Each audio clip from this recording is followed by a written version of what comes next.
ou não? Vambora para o vídeo.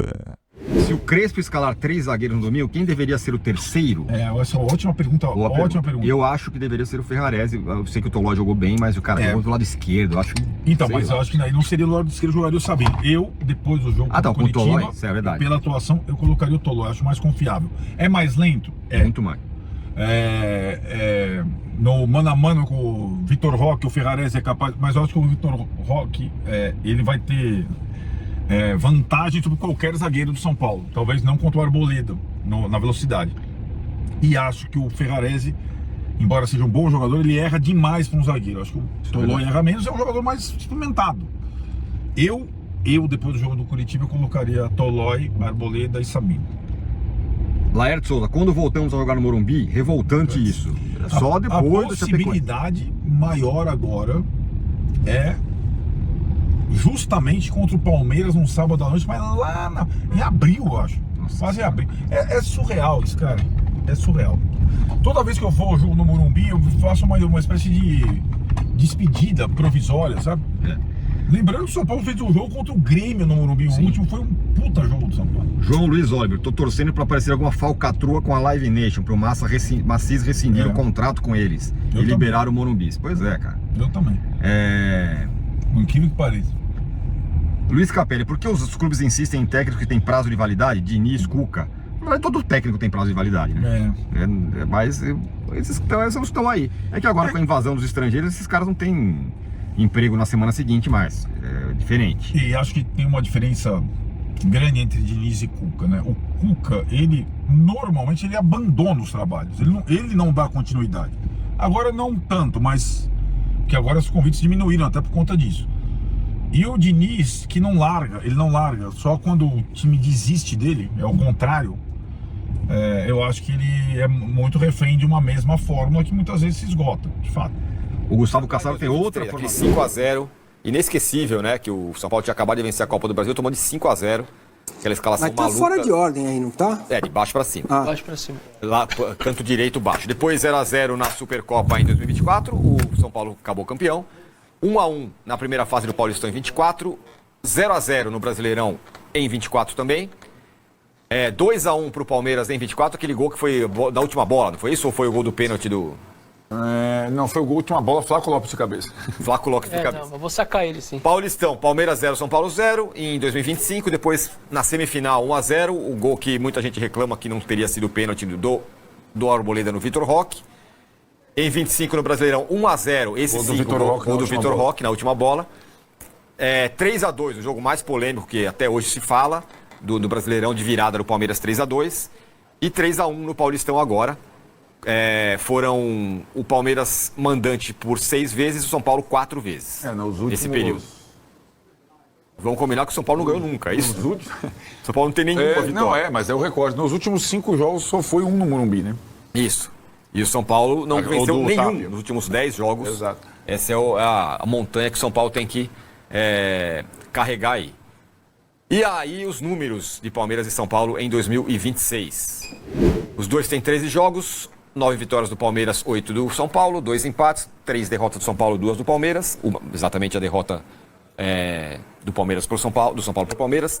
O Palmeiras fez 24 gols, o São Paulo 19, sofreu 12, o São Paulo 15. Então a campanha do Palmeiras é um pouco melhor. Tá, e os trocentos bilhões a mais do Palmeiras, você vê aí? De grana? No número?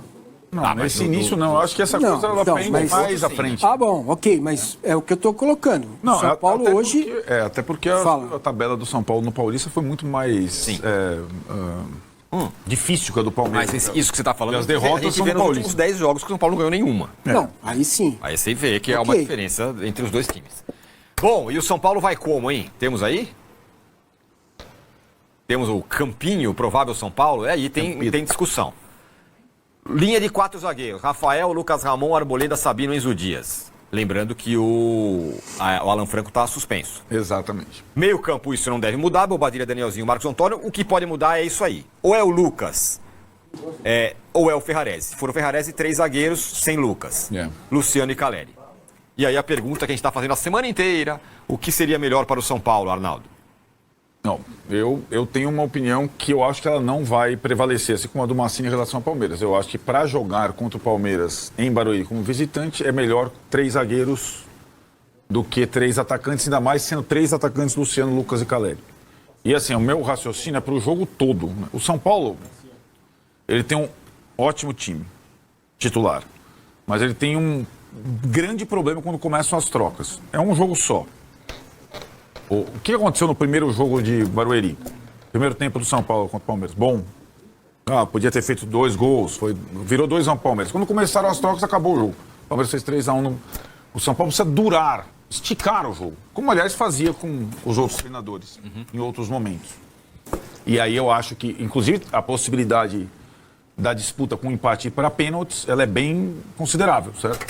E aí você gastar tudo que você tem na formação inicial, ainda mais com essas questões físicas, um time mais veterano, eu acho... Você ganha Cauli e o Lucas... Ganha Cauli e Lucas pro segundo tempo. Eu acho Faz sentido. Eu acho uma boa. Mas eu imagino que o Crespo vá com esse novo time titular dele que está aí na tela.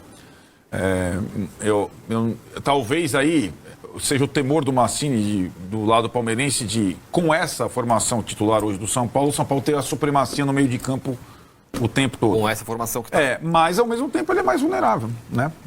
Ele vai ter mais... E aí caminha para um jogo parecido com o do Fluminense, que eu tenho pavor disso. É chute no gol o tempo todo, goleiro defendendo o tempo todo. É bonito. Tem gente que gosta. Eu admito que é bonito e tem gente que gosta, tá?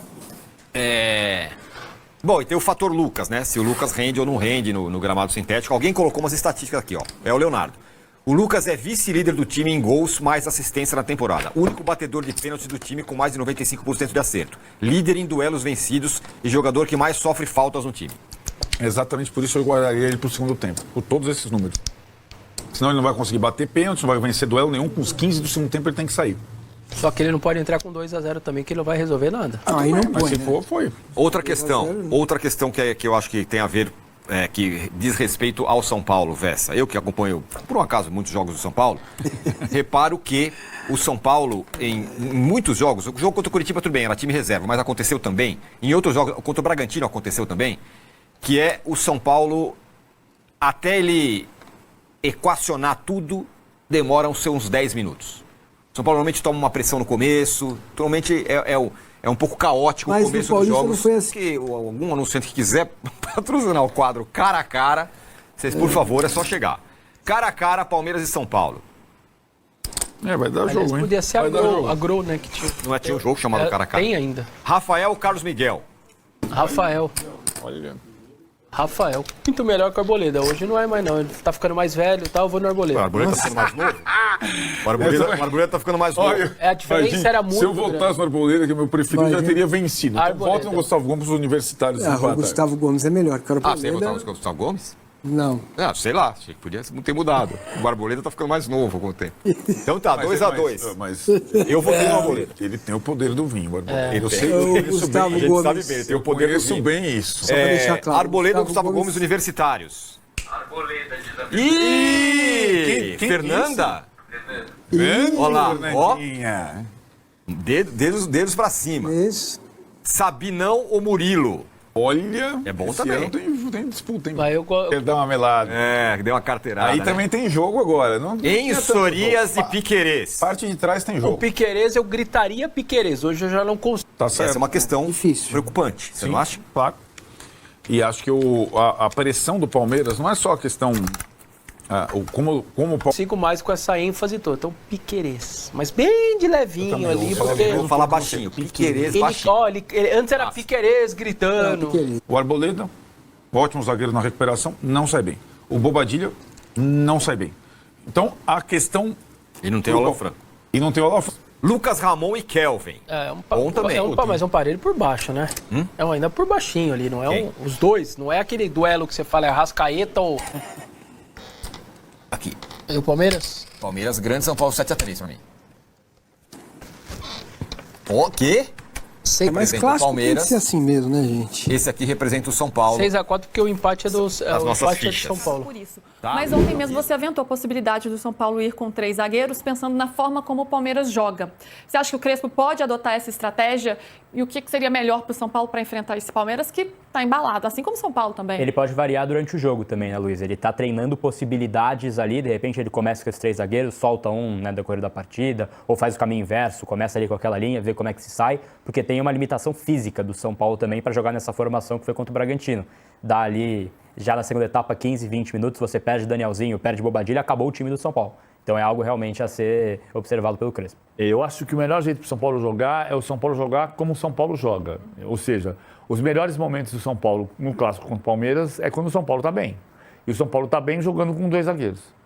Então por isso eu acho que ele tem que ir com o time que está jogando, que a gente decorou o time titular. Né? Era com o Alan Franco, vai ter que ser o Arboleda porque o Alan Franco está suspenso. O time que o Sá disse. Eu acho que o time teve variações táticas durante a temporada também. Ele teve momentos que eu vi o Marcos Antônio de primeiro volante, Danielzinho e Bobadilha mais à frente. Hoje ele está jogando com o Losango de meio campo com o Danielzinho, Bobadilha, Marcos Antônio e Lucas na ponta do Losango, Luciano e Caleri na frente. E ao mesmo tempo ele alarga os 2 laterais, né, o Lucas Ramon pela direita e o Enzo Dias pela esquerda, e chega num 3-2-5 na frente.